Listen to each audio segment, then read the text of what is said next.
Inmitten unserer alltäglichen Welt ist ein Berg aus Asche auf ein monumentales Ausmaß angewachsen. Wessen Triumph wäre hier zu feiern? There are parts of the opera where the music becomes monumental.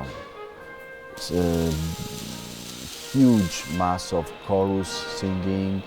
There is also a tone of a celebration. In fact, the second act is the celebration of the victory. It's supposed to be this the moment when the triumph, the march. So it's monumental.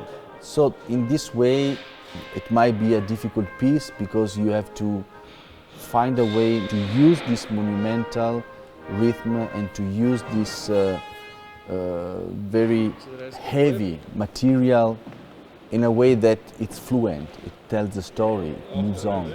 And also because it's an opera that has some, I would say, stereotypes around the Egyptian, and you have to find a way how to deal with that in an intelligent way today. Das unbeschwerte Leben von früher liegt wieder einmal in Trümmern. Die Orte der Kindheit haben Löcher bekommen.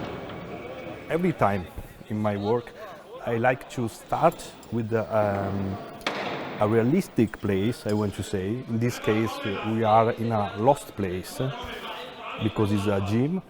But it's a gym that for me is like a big metaphor of the when Aida was child.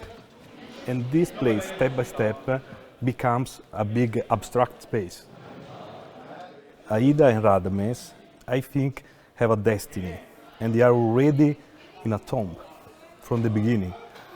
And for this reason, I made a space that, step by step, is filling with the ashes. Ashes, for us, is a concept and is a result of the war.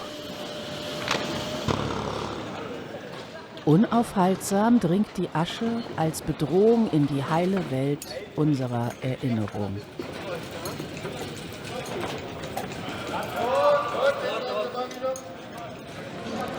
This place, yes, is a gym, but it's something different. It's a memory, you know. It's not a real place. It's something that you have in a memory. At the beginning of the third part, we have this huge amount of ash, and all the memories come back from the ashes. She take out the bed from the ashes. She take out the dolly from the ashes. The mom come from the ashes. You know, all the memory is already covered with ashes.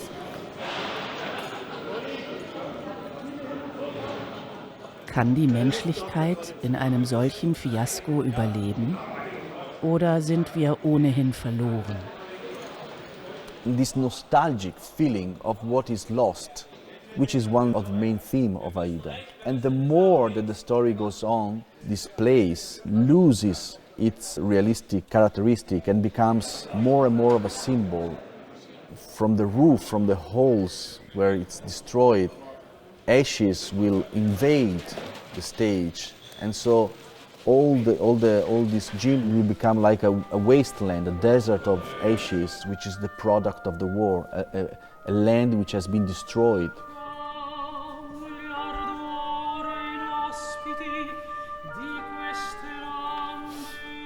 Aida and Radames are together, and they are kind of imagining what would have been without this war. And so in this desert, in this wasteland, the marriage, the celebration of the love happens.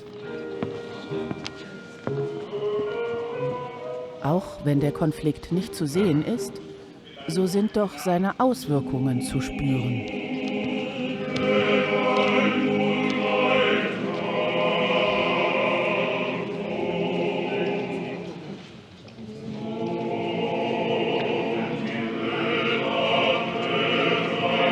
Humanity which is living during a war, which you never seen basically, the war, as if the war is outside, but you see the result of the war.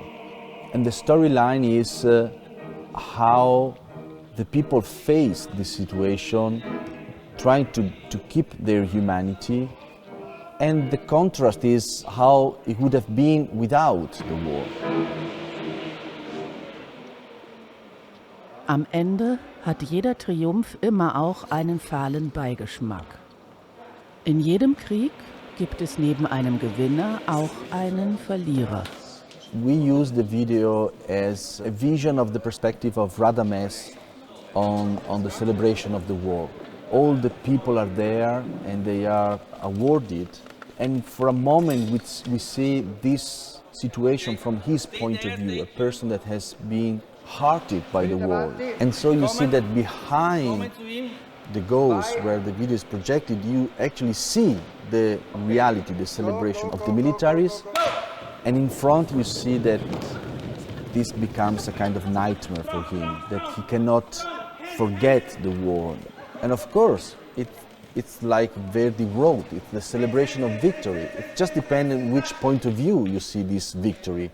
So I think I'm doing precisely what the opera is supposed to show, the big celebration of our victory. You see the triumph, but you see also what it costs.